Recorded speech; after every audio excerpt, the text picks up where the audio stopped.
Now, the next one is Nick Schager. Nick Schager writes for the Daily Beast.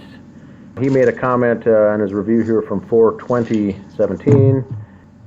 The title on his review, not his review, but the article that he wrote reviewing the movie, An Alt-Right Filmmaker's Descent into Madness, Paranoia, and Murder-Suicide, is the headline.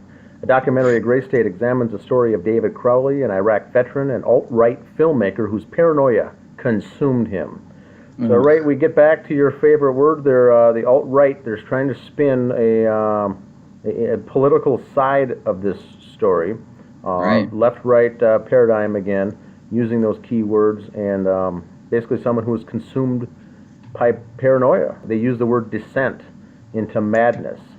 It's back to The Shining. It's a Jack Nicholson episode here from the Stephen King movie, The Shining. It's what it comes down to.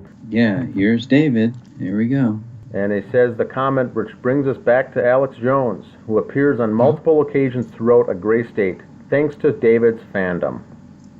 Oh. So it Isn't brings in that nice? Alex Jones on this one as well. They suggest here that David's uncompleted movie is a warning sign about the real horrific costs of promoting conspiracy theories to a gullible, volatile element of the public. As one friend remarks about the online criticism David received for not completing his project on time, whereas comic book fans might be nitpicky about superhero movies, Gray State's target audience was another level of obsessive. These people are actually legitimately insane, though.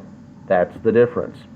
That's the article here from the Nick Schager, and that's just one paragraph. I think I've got another one here saved, but he mentions once again the Alex Jones, mentions the alt-right, and mentions conspiracy theories, selling it to a gullible, volatile element of the public. Yeah, if you read the first paragraph, it really has the whole first part has nothing to do with David Crowley. It's about Donald Trump, and it's about Alex Jones. It's about Sandy Hook. It's about all of these different theories that have nothing to do with this case and hopefully have nothing to do with this film, because that's not the real story here. These guys are missing the whole point. They're missing the real story here.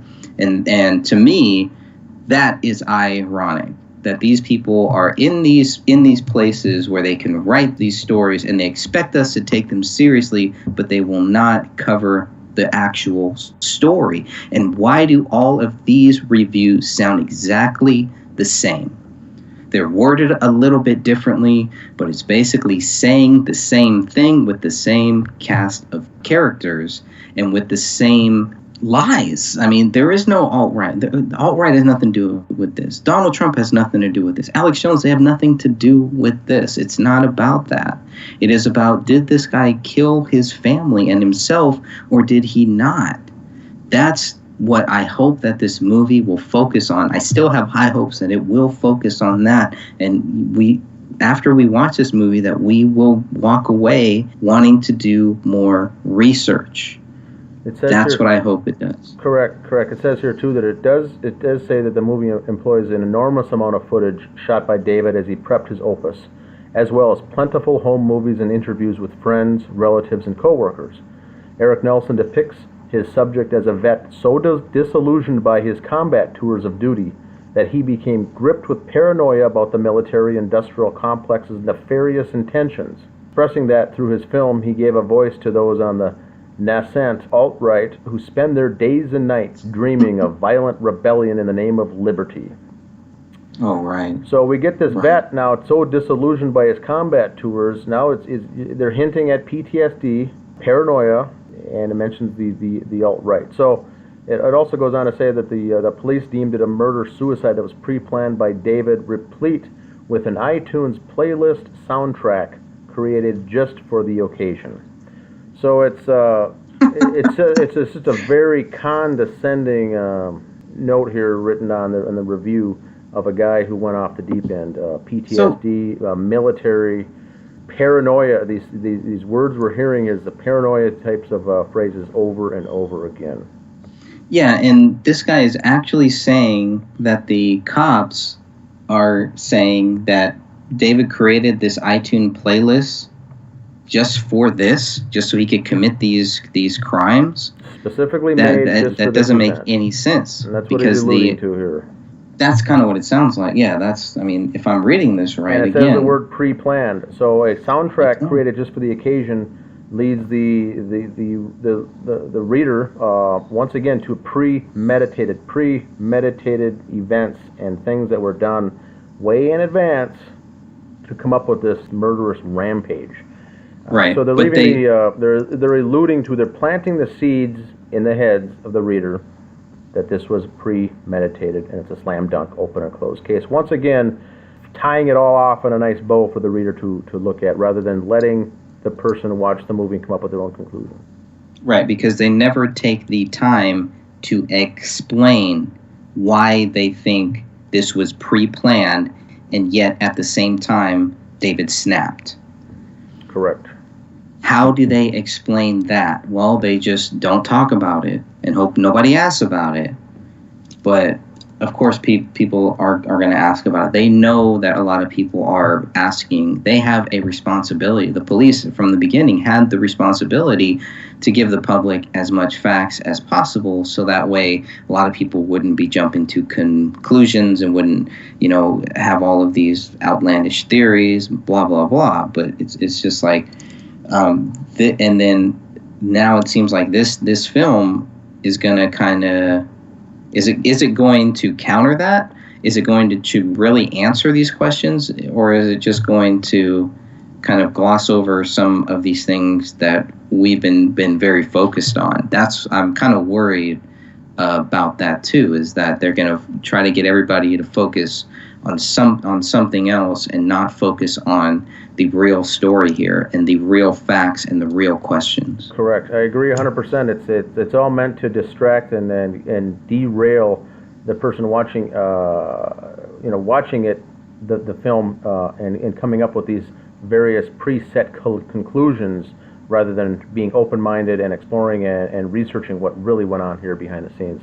Now, Nick Schager goes on to say on his review on Rotten Tomatoes, is a gray state slowly peels back the curtain on David's private life to reveal an increasingly unstable individual, one whose suspicions about institutional systems quickly blossomed into distrust of everything and everyone around him.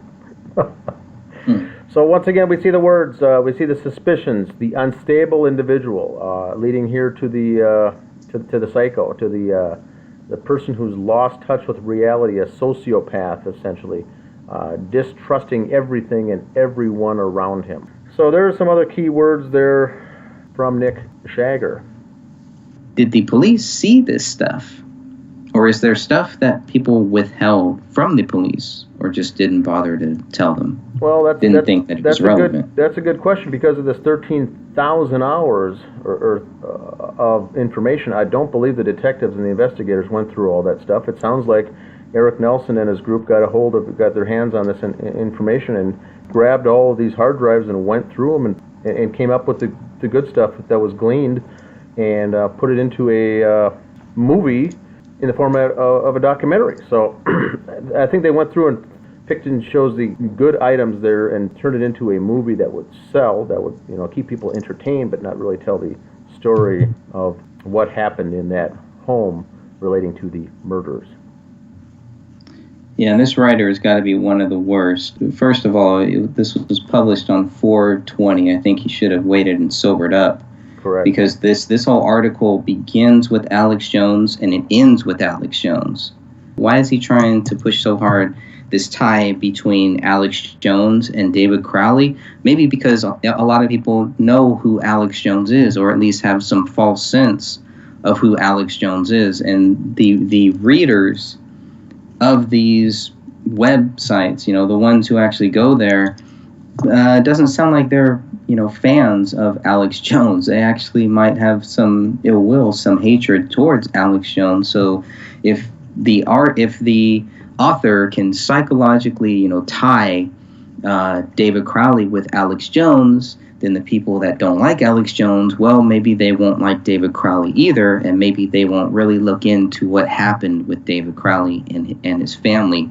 They'll just write it off. And I think they've been trying to write this off since day one. I think a lot of people have been. Yeah, it's more modus operandi, the MO of these critiques, trying to slam home the fact that David Crowley was a nut job who lost touch with reality. That's it. It's just that's what they're trying. It's a discredit campaign, I think, is what these articles are setting out to do. I think the good thing is at least he doesn't talk about our credibility, right? So that's good. Yes.